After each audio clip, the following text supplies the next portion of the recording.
खुलुमबाय गोजोन फुंबिलिनि बयनिसिमबो गाहाम हामलायनायखौ जासिहरनाय थाबाय आं सिबिरानि ब्रह्म आसा खालामो नोंथांमोनहा गासैबो मोजाङैनो दङ नोंथांमोननि थाखाय आं गोदान मोनसे भिडिअ लानानै फैबावबाय अन्नानै भिडिअखौ जोबजासिम नायलांदो गिख्रंथाव ट्रेन जाब्रबथाय जायजों सानै जिनै सुबुङा जिउ खोमानो गोनां जादों आरो 80नि बांसिना जोखोम जादों बेनि मादाव गोबाङानो गाज्रि जोखोम जादों रेलवे ट्रेकआव खामानि मावफुबाय थानाय क्रेनआ पेसेन्जार ट्रेनखौ सौख्रांहैदों जायजों ट्रेनआ गिख्रंथाव जाब्रबथाय जानानै बेबायदि जाथाय जानो मोन्दों थाइलेन्डआव जानो मोन्दों बे जाथाया थाइलेन्डनि सिकिअ जिल्लायाव थानाय बेंककनि 230 किल'मिटार गोजानाव जानो मोन्दों ट्रेनआ थाइलेन्डनि केपिटेल बेंककनिफ्राय उबन राजधानी प्रभिन्स फारसे थांगासिनो दंमोन बेयावनो सौग्रावलायनायाव गिख्रंथाव जाब्रबथाया जानो मोन्दों जोबोद गोख्रैथिजों रेल प्रजेक्टआव खामानि मावबाय थानाय गंसे क्रेनआ खाथिजों खारबोनाय पेसेन्जार ट्रेनआव सौख्रांहैदों जायजों ट्रेनआ रेल साइटिनिफ्राय बायजोआव गोग्लैहैदों आरो अर जोंफ्लावदों जायजों सानै जिनैया जिउ खोमानो गोनां जादों आरो 80आ जोखोम जानो गोनां जादों ट्रेनआव गासै 195 दावबायारिफोर दंमोन माखासेखौ रैखाथियै बख'नो हानायबो जादों आरो माखासेखौ बायग्रोबनाय ट्रेननि सिङाव नांथानानै थाबावनायनि सन्देह खालामदों दा रैखाथि खालामनायनि हाबाया जागासिनो दङ मागो दमासिनि जेरैथिंबो रंजा बाजा ज' दामनाय देनाय जानाय लोंनायनि थासारि आसामावनो जेरैथिंबो गोमखांदों दामनाय देनायजों आसामनि गुबुन गुबुन हारिनि गुबै थागिबिफोरजों लोगोसे बर'फोराबो गाजा गोमजायै फालिदों मागो दमासि फोरबोखौ फिथा सिथाव सौराय जानानै मागो दमासिखौ फालिदों आरो गामि गामि बेलागुर सावनानै फुजा खालामदों गुबुन गुबुन जायगायाव बेलागुरनि अनगायै जिगाबजों बायदि बायदि बानायदों जाय नायथावनाबो जादों गामिनि आइ आफा आदा बाजै गथ' गथाय गासैबो जयैनो रंजादों आरो मागो दमासिनि मुङाव बोथिसे जयैनो ओंखाम जालायदों आरो रंजादों बेनि अनगायैबो मागो दमासिनि मुङै जायगा जायगा फोरबो खुंनायखौबो नुनो मोननाय जादों आसामनि थागिबिफोरा मागो दमासि फोरबोखौ फालिनायनि अनगायैबो आसामनि हाथियार लाग्रा आफाद आलफायाबो मिथि मोनै जायगायाव थानानै मागो दमासि फोरबोखौ फालिदों गावसोरनि गाननाय जोमनाय गाननानै बेलागुर सावनानै मागो दमासि फोरबोखौ फालिदों रंजादों मोसादों आरो गावसोर जि आबाद मावो बेखौबो दिन्थिदों मिथि मोनै जायगानिफ्राय मागो दमासिनि सानावनो मैयानि सानाव दाब दाब जायगायाव गुबुन गुबुन जाब्रबथायफोर जादों आरो गुबुन गुबुन जाब्रबथायाव गोबां सुबुङानो जिउबो खोमानो गोनां जादों थिग बेबायदिनो क'क्राझारावबो सासे बर' सुबुङा जिउ खोमानो गोनां जादों क'क्राझार बर' बाटाबारि गामिनि थागिबि मिन्टु ब्रह्म मुंनि सासे लाइमोना जाब्रबथायजों जिउ खोमानो गोनां जादों मोनानि 7:47 तितागुरियाव हरखाब जाब्रबथाय जानायजों जिउ खोमानो गोनां जादों मिन्टु ब्रह्म मुंनि सुबुङा बे जाथायनि अनगायैबो बिजनी रेलगेटनि साखाथियावबो सासे सुबुङा जिउ खोमानो गोनां जादों मालगारिनि सौख्रांनायाव बिथाङा जिउ खोमानो गोनां जादों जिउ खोमानांनाय सुबुंखौ बिजनी 2 नं साइथानगुरिनि थागिबि अनिल दास होननानै सिनायनो हानाय जादों बे जाथायनि अनगायैबो दमासिनि रंजानाय समावनो आरोबाव मोनसे जाथाय जादों बिजनीआव गंसे गारि आरो बेटारि रिक्सानि गेजेराव गोख्रों सौग्रावलायनाय जादों जायजों बेटारि रिक्सा सालायग्रा एन्टनी औवारी आरो बेटारि रिक्सायाव गाखोग्रा सुरेन बसुमतारी बिथांमोनहा गाज्रियैनो जोखोम जानो गोनां जादों होननानै रिपर्टआव मोननाय जादों मागो दमासिनि थाखाय अमा बुथारनानै फाननो लामायाव अमाखौ फोसाबबाय थानाय समावनो गंसे गारिया सौख्रांलांदों जायजों सानैया जायगायावनो जिउ खोमानो गोनां जादों आरो साथामा जोखोम जानो गोनां जादों सानै जिउ खोमानांनाय सुबुंनि मुङा अभिजित फुकन आरो अमृत गगৈ बिजेपिनि दैदेनगिरि मिन्टु गगৈ बिथाङानो गावनि गारिजों बिथांमोननि सायाव सौख्रांलांदों जायजों सानैया जिउ खोमानो गोनां जादों आरो साथामा जोखोम जानो गोनां जादों बे जाथाय जानायनि उनावनो गोख्रों खुद्रिदों बिजेपिनि दैदेनगिरि मिन्टु गगैनि हेंथायै पुलिसा जाहाथे थाबैनो एरेस्ट खालामो बेनि थाखाय दाबि खालामदों आरो जेब्लासिम मिन्टु गगैखौ पुलिसा एरेस्ट खालामा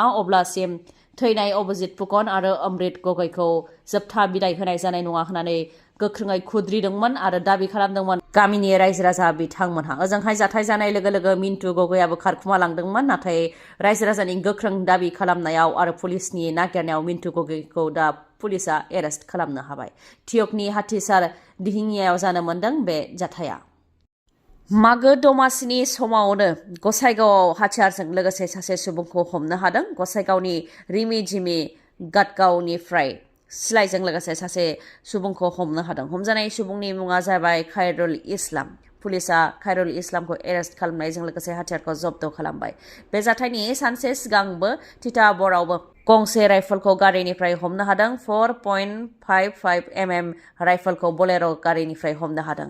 बोलेर' गारिया डिमापुर फारसे लांगासिनो दंमोन। हाथियारखौ बे समावनो नाका चेकिंआव सिग्रोमनायाव 4.55 mm नि राइफलखौ हमनो हादों। इरानाव दुंहाव थासारि। जेरैथिंबो रोहो रोहो अर जोंब्लावदों इरानाव आरो जेरैथिंबो सुबुं थैनायनि बाना। इराननि सिकिउरिटि फर्सआ धरना होनाय गासै 3,400नि बांसिनखौ गावथारदों। थांनाय 8 जानुवारिनिफ्राय लानानै 12 जानुवारिनि गेजेरावनो धरना होग्रा 3,400नि बांसिनखौ गावथारदों इरान हादराव। इराननि सुप्रिम लिडार आयातल्ला आली खामेनेई बिथाङानो गावथारनो बिथोन होदों होननानै रिपर्टआव मोननाय जादों। इरान हिउमेन राइट्स NGOआ बे थैनायखौ लानानै रिपर्टखौ होदों आरो इराननि हेल्थ एन्ड इडुकेसन मिनिस्ट्रिनिफ्रायबो बे रिपर्टखौ होदों। थांनाय 8 जानुवारिनिफ्राय लानानै 12 जानुवारिसिमनि गेजेराव इराननि थागिबिफ्रा सोरखारनि हेंथा गोख्रों धरना होनाय हाबाफारि लादोंमोन, नाथाय आखायाव जेबो हाथियार लायालासे गोजोनैनो बिथांमोनहा धरनाखौ होदोंमोन। अब्लाबो इराननि सिकिउरिटि फर्सआ 3,000निबो बांसिन बा 3,400नि बांसिन धरना होग्रा सुबुंफोरखौ गावथारदों आरो 10,000नि बांसिनखौ दासिम एरेस्ट खालामदों होननानै रिपर्टआव मोननाय जादों। मख'नो गोनांदि इरानाव रांखान्थि थासारिया जोबोद गाज्रि जानायखौ लानानै गोख्रोङै खुद्रिदोंमोन थागिबि बिथांमोना। इराननि 31 प्रभिन्सआव रांखान्थिया गाज्रिनिफ्राय गाज्रिसिन जालांनो हमदों। मुवा बेसादनि बेसेना अख्रांनांदों। थाव बा पेट्रलनि बेसेना अख्रांनांदों। सोरखारा बेसेनखौ सामलायनो हायाखै। बेनिखायनो सुबुंफोरा खुद्रिनानै गोख्रोङै धरना होदोंमोन। नाथाय आखायाव जेबो हाथियार लायालासे गोजोनै बिथांमोना धरनाखौ होदोंमोन। अब्लाबो बिथांमोननि सायाव गुलि गावनाय बा लांदाङैनो बिथांमोननि सायाव गुलि गावनाय जाथाय जादों, जायजों 3,400निबो बांसिन जिउ खोमानो गोनां जादों आरो 10,000नि बांसिनखौ एरेस्ट खालामदों। मख'नो गोनांदि इराना इजराइलजों 12 सान दावहा नांदोंमोन, जेराव इजराइलआ इरानखौ गाग्लोबनायनि अनगायैबो USआबो इरानखौ गाग्लोबदोंमोन, जायनि थाखाय इरान हादराव रांखान्थि थासारिया जोबोदैनो गाज्रि जादों बा जोबोद गाज्रि थासारियाव गोग्लैनो गोनां जादों होननानै रिपर्टआव मोननाय जादों।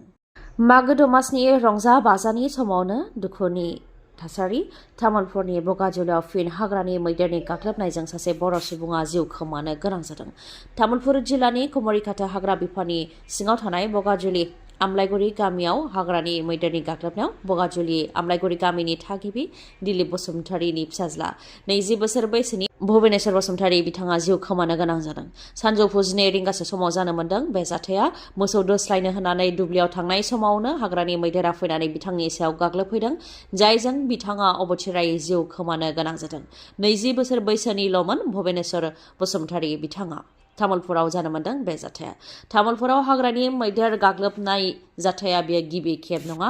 फ्राय तामुलपुराव हाग्रानि मैदेरा फैनानै बेबायदिनो उदखार खालामफैबाय थायो। बेनिखायनो हाग्रानि मैदेरा फैनानै सुबुंफोर थानाय जायगायाव उदखार खालामफैनायखौ होबथानो थाखाय सोरखारा राहा लानो नांगौ। अपारेसन जाखांबायना? जाखांबाय। ओमफ्राय दा माबायदि नुखो? सिगां मोजां नुदों, मोजां नुजोब्बायना? सिगांथ' नुवाखैमोन ना? नुवाखै आं इसेबो दासो। नों दा माबायदि मोनदों बेखौ खिन्थाना मोजां सान्थियाव। दाथ' नुजोब्बायना? बेल'सै। सिगांथ' नुदोंना नुवाखैमोन ना? नुवाखै। दानि नोंसिनि महरखौ नुवाखै आं। दा नुबाय। मोननैबोथ' नुवामोन ना? नोंसिनि महरखौ दा नुजोब्बाय आं। दाथ' मोजां नुबायना? ओमफ्राय दा थैनोबासो दे। नोंथांनियावबो मेगननि जेंना जादों नामा? जुदि नोंथांनियाव मेगननि जेंना जादोंब्ला नोंथाङा बङाइगावआव थानाय आइ हस्पिटालाव थांनानै मेगनखौ आनजाद नायनो हागोन। गुबुन गुबुन मेगननि जेंनाखौ फाहामनो हानायनि राहा दङ बङाइगावनि आइ हस्पिटालाव। लोगोसेनो मेगनाव जालामा खोबनायखौ फेक' कम्पिउटार मेसिननि गेजेरजों अपारेसन खालामनो हानायनि राहा दङ। बेनि अनगायैबो गुबुन गुबुन जेंनाफोरखौ नायनो हागोन आरो फाहामथाय लानो हागोन बङाइगावनि आइ हस्पिटालनिफ्राय। बे हस्पिटालाव नोंथांमोनहा गुबुन गुबुन डक्टरफोरखौ मोननो हागोन, जेरै डक्टर आशराफुल आलम, डक्टर मेघाली शर्मा आरो डक्टर रुमि दास। बिथांमोनजों नोंथांमोनहा लोगो हमनानै गाव गावनि मेगननि जेंनाखौ फोरमायथिनो हागोन आरो आनजाद नायनो हागोन। थावनिया जाहैबाय लवार आसाम हस्पिटालनि उल्था दिगाव आरो बास स्टेन्डनि साखाथियाव। फोनांजाबनो थाखाय 6900949900 बे जानबुं नाम्बारावबो नोंथांमोनहा सुलाद लाहरनो हागोन। गोजोन्थों। दिनैनि भिडिअआ एसेनोसै। गाबोन आरो गोदान भिडिअजों लोगो मोनफिनबावगोन। नोंथाङा दासिमबो आंनि चेनेलखौ साबस्क्राइब खालामाखैबा अन्नानै साबस्क्राइब खालामदो, लोगोसे लाइक, कमेन्ट आरो शेयार खालामनो दाबाव। गोजोन्थों।